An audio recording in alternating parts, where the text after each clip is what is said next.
It's my pleasure to have been involved in a saga called Battlestar Galactica. Probably one of the most fun projects I was ever associated with. I guess I was influenced by a number of things growing up. You know, I have Mormon origins, but always fascinated by the theories of things, for example, Greek mythology and the pyramids. I loved von Daniken's Chariot of the Gods. I got fascinated by all those themes, and what emerged was Battlestar Galactica. The fun of this was, let's have these people running from a super race that got out of control, a race of machines. They decide to chase us, and we virtually wind up with a wagon train heading out across space and looking for what they hope would be the planet Earth. It takes a long time to get there, and you have a long time to explore on your way and play out some interesting stories. There's all kinds of theories that you can develop. Are we the results of humanoids coming here at some point, whether they mated with mates or they experimented? There's a lot to be said for the fact that there was a mother civilization long before the Egyptians, similarly the Aztecs and some of the other great tribes and so forth. But there didn't seem to be much cross-pollination between these tribes.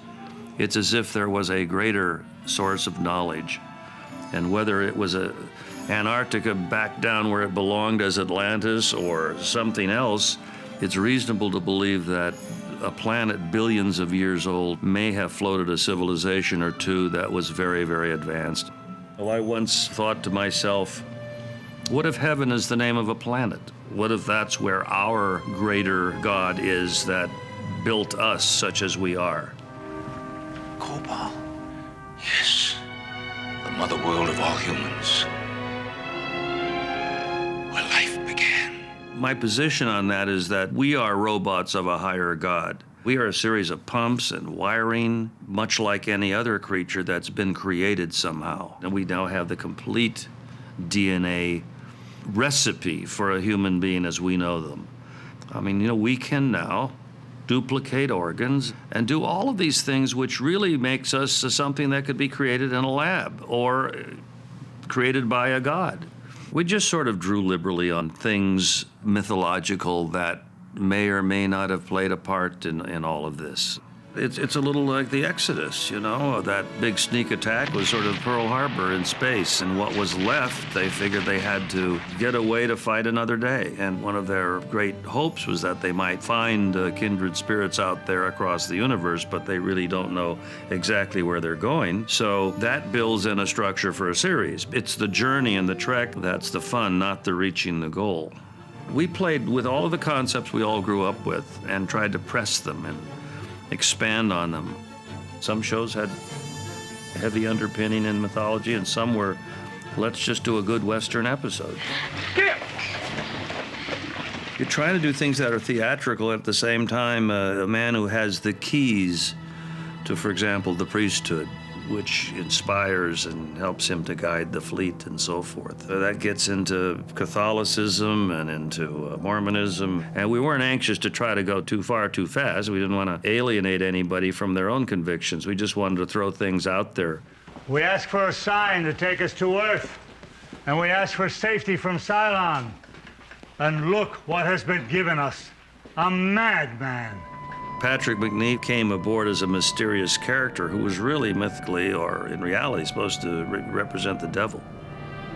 And we once had a shot of him lying in ashes, or so to speak. The studio wanted me to cut away from the shot because they thought maybe it was too on the nose. We shot it, but we didn't air it. We cut it. Apollo, Starbuck, what are you doing? Stay back! I won't stay back. What is it you found? Chiba, you don't want to go in there. Let me go. I want to see. You don't want to go in there.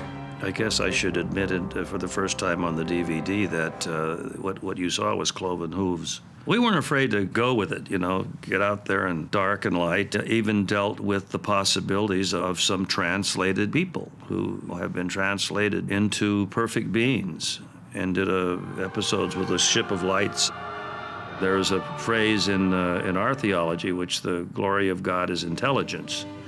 as man is, God was, and as God is, man may become. That's another phrase that actually comes from theology, and what it's suggesting is that there's a greater plan afoot for all of us to rise higher and higher.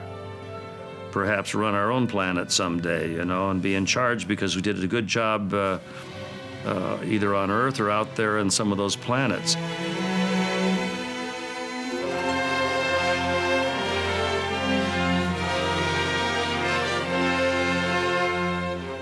We really had fun experimenting and dabbling with these concepts. The only sorry part is that we didn't get a chance to play long enough.